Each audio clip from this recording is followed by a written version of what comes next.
AMG is the automotive equivalent of a double espresso. Over time, they've developed an intoxicating ability to take a relatively basic concept we're all familiar with, distilling it into a concentrated punch of energy and intensity that makes drivers feel alive.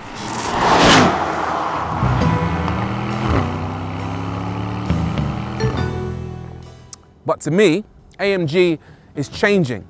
That raw, undiluted aggression we've come to know and love from the brand just doesn't feel like it's there anymore. With the movement towards hybridization and electrification, the recipe that we're used to seems to be changing. But perhaps AMG isn't quite done yet.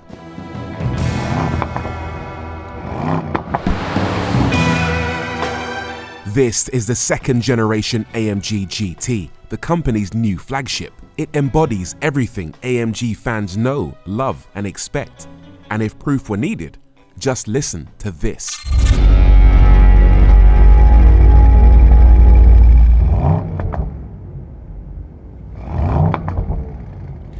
That is the sound of a 4-litre twin-turbo V8 built to make lots of power, and an exhaust built to make lots of noise. When in Rome. Race start. Let's go. Oh! Oh my, yes. Oh! Yes, yes, 1,000 times yes.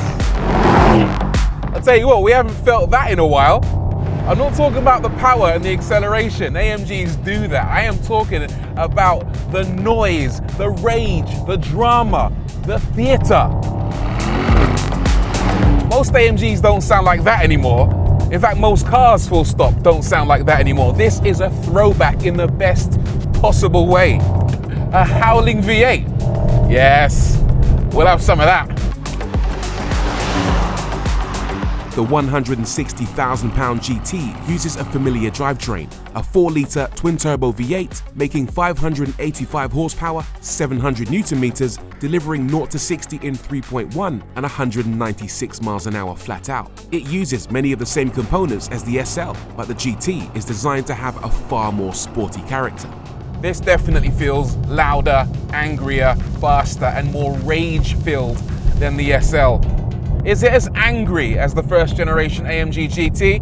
Well, actually, AMG decided they would listen to their customers, because apparently what their customers wanted was a car that was a little bit less psychotic. So what they've done is decide to create a new generation AMG GT that's more like what its name might suggest, a Grand Tourer. But has it lost any of the character of the previous car? Not so far in terms of its powertrain, surely, but I can't help but wonder about the looks.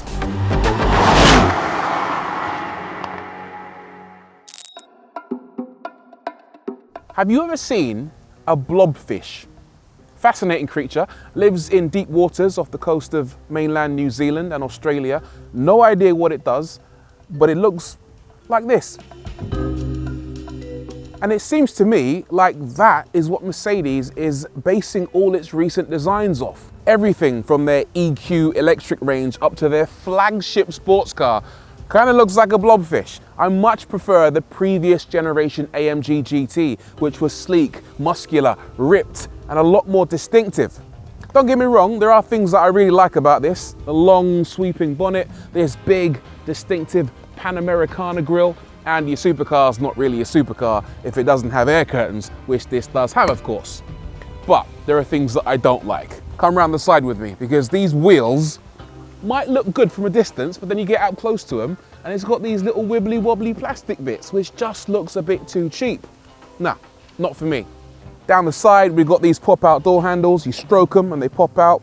Slightly annoying, but they do look cool. These haunches should be a bit more pronounced, a bit more ripped, if you ask me. And then we get to the back, which I think actually looks really, really nice. I love the detail on these rear lights, the quad exhaust, the big diffuser. But there is one element which slightly annoys me. It's this black strip here, especially in this contrasting color. It reminds me of something. It kind of reminds me of Batman's annoying sidekick, Robin. And once you see it, You can't unsee it. You also won't be able to ignore the fact that the AMG GT will set you back £160,000. Used versions of this car are a lot cheaper, unsurprisingly. In fact, you can pick up not one, not two, but 3 used AMG GTs for the price of one new one. Download the Autotrader app today and have a look for yourself. Or, if you're interested in buying or leasing a new car, we can help you with that too. Visit autotrader.co.uk.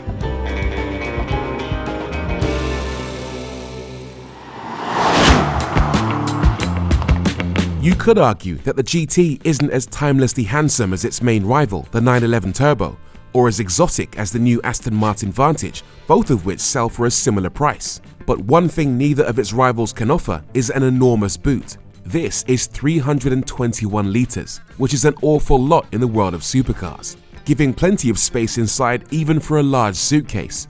There's some practicality on the inside too, with the GT offering a choice of either bench or 2+2 chairs that can just about seat a child up to around 9 years old. Grown-ups, or people who pretend to be grown-ups, will not fit. I've done the research, trust me. The other thing I'm not too sure about in this car is the cabin. It's nice, but is it 160 grand nice?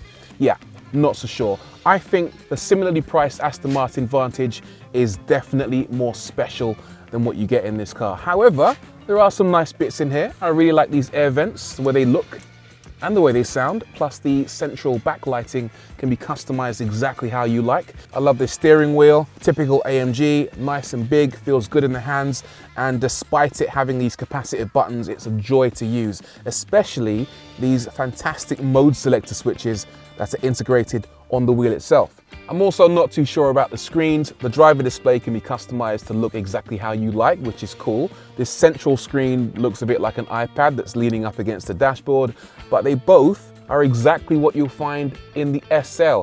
I feel like the flagship AMG deserves its own look and feel. Come on AMG, sort it out. Luckily, there isn't a lot more to complain about in the way that AMG's new flagship goes down a road. Getting from A to B in this car is a pleasure.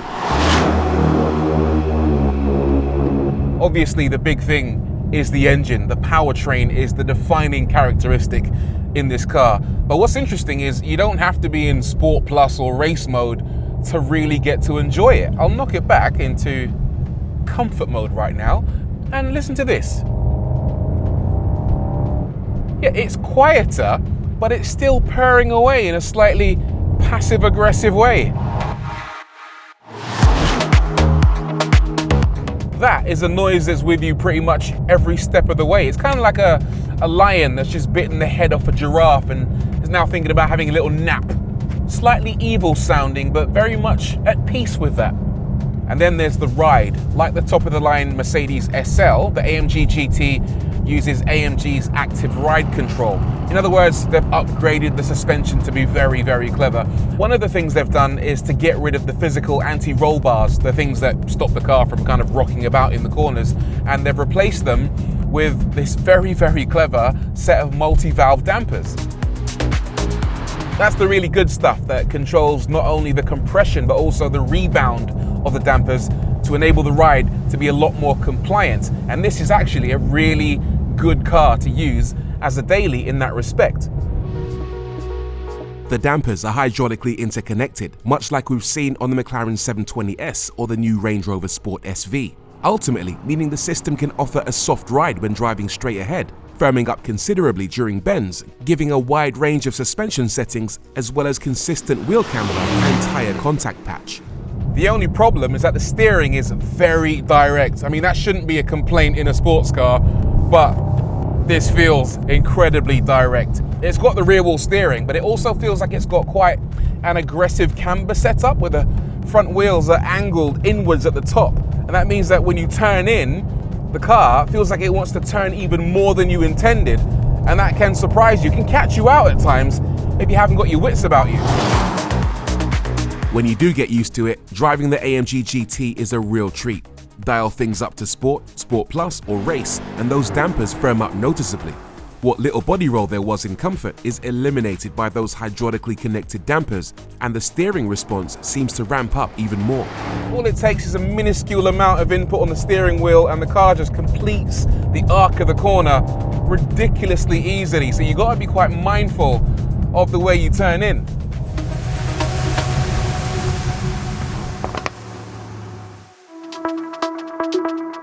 The old GT had a rear-biased weight distribution of 47-53, partly due to its engine being mounted very far back towards the cabin and a dual-clutch transmission placed in the back. Here, the gearbox is mounted behind the engine, pushing the motor itself further forward and changing the weight distribution to 54-46. The new GT is a whopping 250 kilograms heavier than the previous generation car. That is a lot of extra weight.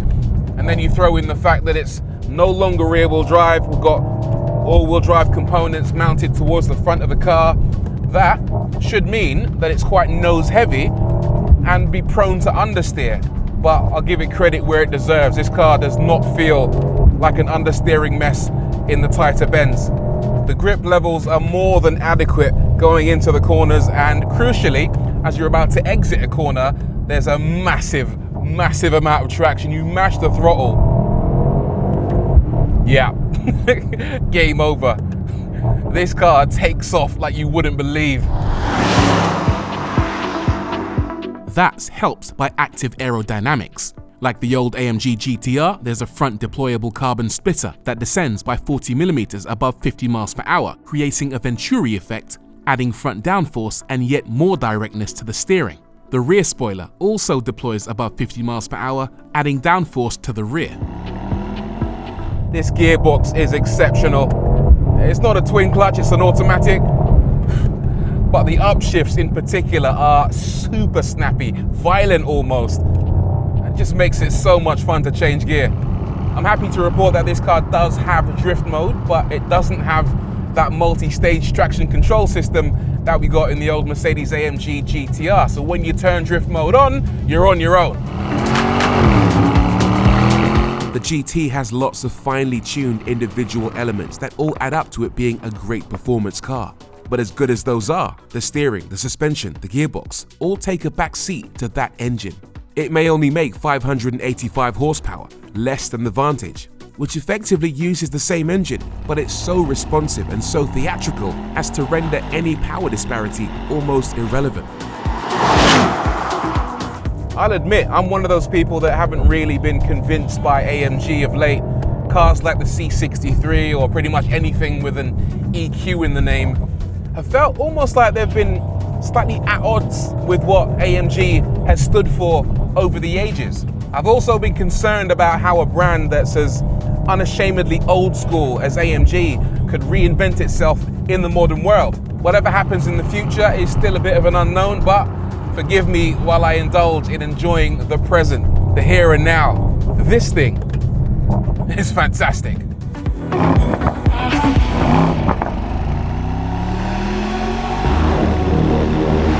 With the GT, AMG is rolling back the years, reveling in that familiar philosophy we've all come to love from the brand. It faces stiff competition from others, but holds its own well and should still be celebrated for delivering that concentrated punch of energy and intensity and outright stimulation that performance car lovers expect and demand. This is AMG back to its old school best.